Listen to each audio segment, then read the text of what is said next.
All right, everybody, so you're going to turn to page 24 in your packet. And what I want you to do is take some time, because this question's a little bit wordy, and I just want you to read it through. You may have to read it through more than one time. I don't want you to just not pause this video and just listen to me teaching it, because that kind of really doesn't help. All right, so take a couple minutes, like I said, pause the video, read it over, and see if you can at least figure out what part A is asking you to do. All right, so if you read about this, it's talking about a doctor prescribing drugs to somebody. And so, when you go to the doctor, obviously, they'll usually ask you your height, your weight, and that would kind of determine how much of a certain drug that you would need, whether it be an antibiotic or whatever the case may be. And obviously, when you take a drug in the beginning, maybe it might take like 20 minutes, a half an hour for it to take effect.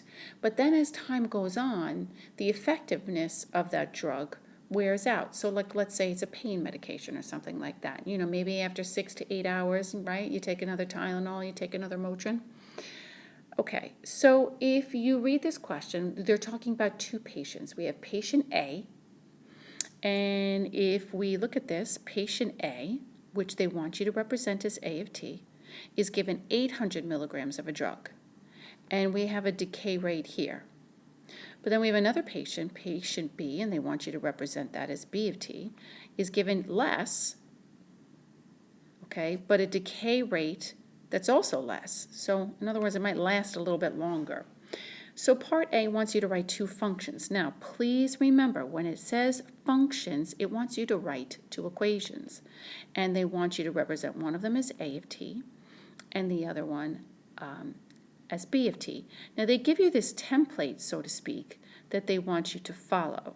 So in other words, we're going to let this be A of T in this equation, and then eventually we're going to let this be B of T in that equation. All right, N sub 0, if you read through, it tells you what N sub 0 stands for. It's the initial dose. So let's start with A, my goodness, A of T equals the initial dose, which is 800. Then the formula says E, and then R is your decay rate. But notice there's a negative there. So we're going to go negative 0.347. All right, and since we have a T here, then we want to have a T there also. All right, so there's your first equation. Second equation is going to be with regards to patient B. They're starting with a lower dose to start, E. Again, the formula tells us to use negative R, and that's going to be 0.231 times T. Okay, so there's your answers for part A. Now part B wants you to graph each function on the set of axes below. So let's just talk about a couple of things here. What we're going to have, we want to kind of figure out, we've got a bunch of things going on. First of all, let's figure out what this axis is going to represent, and you can see they gave you a little hint there. That's time. And this represents what they call Y. Now, Y would be an amount after a particular period of time. Now, what are they talking about? They're talking about that drug remaining in your body. Okay, so here I'm going to write time, and I'm going to put the unit, which I know is hours. Alrighty, and then down this y-axis here, this is going to be the drug. Okay, remaining in your body or remaining in your system. So I'm just going to kind of abbreviate here. In your system, and put the unit, and that would be milligrams, right? All right, so make sure you have that written down. Okay, so just to reiterate again, those are your answers for part A. Now, in order for me to get a graph of these, I'm going to have to put these into my calculator. So what I want you to do is take a couple of minutes, and I will put this in your Y1, and I will put this one in your Y2. And see if you can get a graph. Just a little hint. Look at this value and look at this value. If you just do a zoom 6, you will not be seeing your graph at all. So please make sure that you adjust your window a little bit. All right, so pause me, play with that, see how you do. All right, so this is what I typed in, my Y1 and my Y2. And I adjusted my window. So this is the window that I chose to use. The reason being is I kind of went out, I wasn't really too sure, to be honest with you. I played around with it. This is 15 hours. Obviously, I don't have negative time. You can change this to 0 if you want. I just kind of like to see a little bit of that y-axis on my graph. So I always keep a little bit of negative there. This is the big key factor, though, right here, is your y-max. I put it at about 1,000 because I knew this one was up at a height of 400 and this was at a height of 800. So 800 being the highest, I tend to, again, go a little bit more than I need to. Alrighty, so now this is what I ended up getting when I just hit graph. Okay, so what's in blue here is my A of t equation. So let me write that for you. Here is my A of t because it starts up higher here. So what's in red is my B of t equation because that one starts lower. All right, so let's just point out a couple of things. This then has to be 800 and this has to be 400. And do you see that they meet? And what happens is, look at this. The A of t, the amount of drug in patient A's system, is higher and B of t's is lower till I get to a certain point, which I'm really not sure of. And then look, this is tough to see, but I chose to use my 84 plus so you could see the colors. You should see that after this point, look, red is above the blue. Okay, so it switches. All right, so now what I need to realize is I need to go up to 800 on my y-axis. And if I count here, I've got 1, 2, 3, 4, 5, 6, right? So somewhere between 5 and 6, it looks like this changes. So I want to go out a little bit further than 6 on my t-axis. So you're going to take some time. You're going to pause me. You're going to come up with some sort of a scale for your y and your t-axis. And then you're going to plot your points. You're going to have to go to your table to plot your points, okay? And let's see what kind of a graph you can come up with. Okay, and so this is the graph that I get. So what I chose to do is I chose to go every other box all the way up to 800. And then because I knew that these guys seemed to meet somewhere in that 6-ish range, 5, 6 or so, I went out a little bit further, so I went out, I doubled it and did 12 hours. And again, every other box. You don't have to do that. This just gives a prettier looking picture. So then if you look at part B, it says to graph each function on the set of axes below. Please just make sure you have everything labeled. Make sure that you have the graph of A of t and B of t labeled respectively. Make sure you have arrows at the end here, but no arrows in the beginning here because those are initial amounts. Okay, and again, y-axis labeled, t-axis labeled. Don't forget your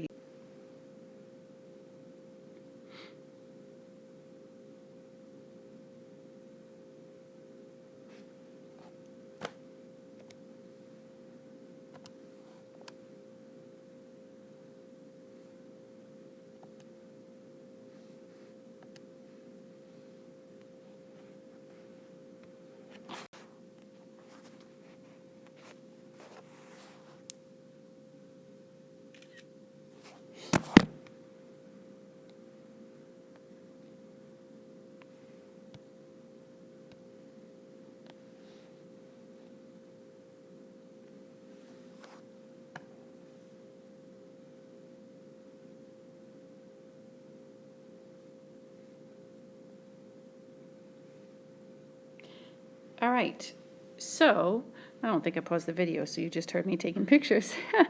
Okay, so part C is saying to the nearest hour, t, when does the amount of the given drug remaining in patient B begin to exceed, which means ends up being more, than the amount of the given drug remaining in patient A?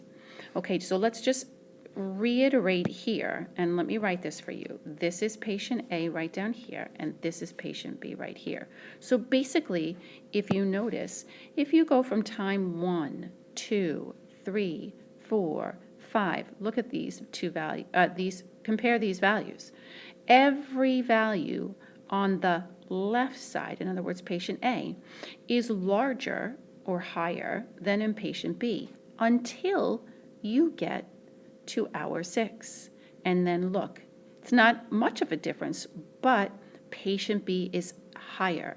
So how long does it take for patient B's drug in their system to exceed that of patient A? Your answer would be 6 hours. Okay, so for part C, your answer is 6 hours. Now, if you need to show work, I would draw this table of values, okay? And just show right here at 6, that's where patient B starts to exceed patient A. All right, so now let's look at part D.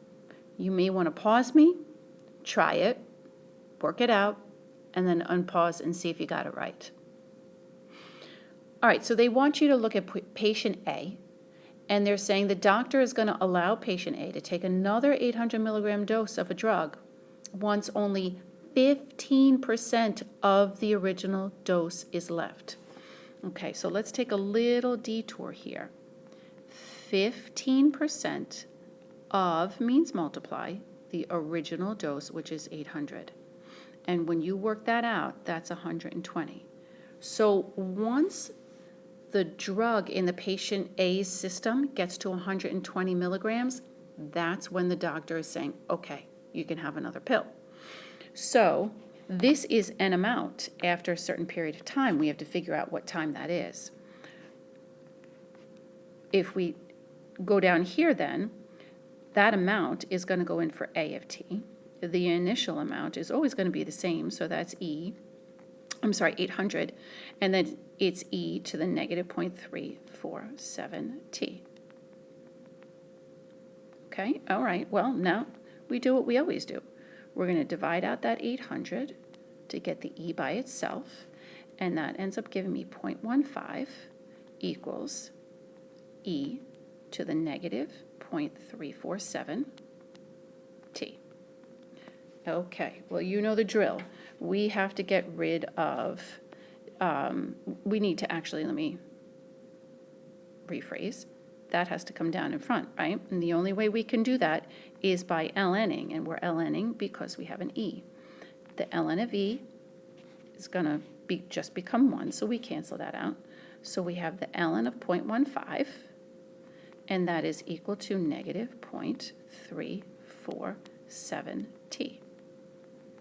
And then we're going to divide both sides by negative 0.347.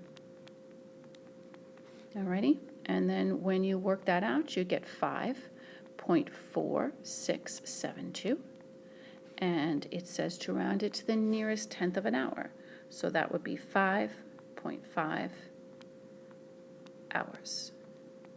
And there's your final answer. Okay, so if you would turn the page and look at number 63 on page 26, very similar. So you're going to take some time and you're going to read that. And what I just want you to take note, and this will be very similar to that last one, you're going to graph both of these over the interval from 0 to 5. So use your graphing calculator, go for it, work it out, stop me, pause me, and then you can check your answers. So here's your answer to the first part, which was just to do the graph. Check everything out. Again, I just put everything in your calculator. And then when you are ready, read underneath the graph where it says state when v of t equals z of t, and see if you can answer that. Alrighty, so first things first, when it says v of t equals z of t, try to remember that this means they only want an x value, or in this case, a t value. We don't want an x and a y value, okay, just the x value whenever you see one function equal to another function, okay? So if you need to write that down, write that down. Now, it says to state that to the nearest hundredth and interpret its meaning in context of the problem. So basically what we want to see is where the two graphs meet. Okay, and I can look right here and I can see the two graphs meet right here. Now, what you're going to have to do is second calc in your calculator, second trace, and go down. If you go to second trace, you're going to go down to intersect, which is number 5. And then remember, you'll get a blinking cursor, and you want to put it maybe somewhere around here, and you hit enter. And then that blinking cursor is going to drop down to the second graph, which is totally fine, and move it out here somewhere to the right of the intersection point, and then hit enter twice. And then you'll get your answer. So I'm going to repeat that one more time. So you're going to hit second, the trace button, calc button, go down to 5 where it says intersect. You'll get a blinking cursor. Put the blinking cursor to the left of the intersection point. Here's the intersection point. Somewhere off to the left, somewhere up here. Once you have it there, hit enter. It's going to bump that blinking cursor somewhere down here-ish. That's fine. Bring it over to the right. Once you have your blinking cursor over here somewhere, hit enter twice. And it will spit out a value for you. Okay? Try it. Stop me. Do it. Now, you're going to get 1.95, comma, 13,569.24. But please remember what I said in the beginning. This means x values only. So then your answer is going to be t equals 1.95. Now, what does this mean in context of the problem? That's a whole nother question. And the answer to that is right here. Okay, so maybe just don't write it down yet and just let's talk about it. Or let me talk about it. Okay, so it's saying that after 1.95 years, that's where I got this from, the value of the car, okay, remember the V of t is this equation right here, the value of the car, is equal to, right? You look for where they intersected, so it would be equal to, and this is the unpaid amount of Zach's loan. So the value is equal to the unpaid amount at this time, 1.95 years. All right? Okay, so I want you to read that third bottom section where Zach takes out an insurance policy. Go for it. Work it out. See what you get. Alrighty, and here is the answer. So he's taking out an insurance policy that requires him to pay a $3,000 deductible. And basically he's going to cancel the collision policy when the value of his car, that's this right here, is equal to his deductible, which is $3,000. So when this is equal to this, he's canceling it. Okay, trust me, I just did it. It's a lot cheaper to not have collision on your car. However, you get in an accident, that's a problem. But when your car isn't worth that much anymore, you know, to do what he's doing makes sense. All right, so anyway, let's get back to this, right? So I would just divide out by the 28,000, which would then drop this 0.684 to the t down. Okay, this put in the calculator, you'll get that.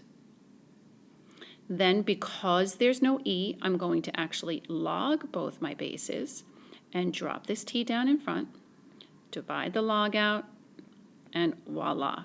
And it says to round it to the nearest year. So there you go, 6 years.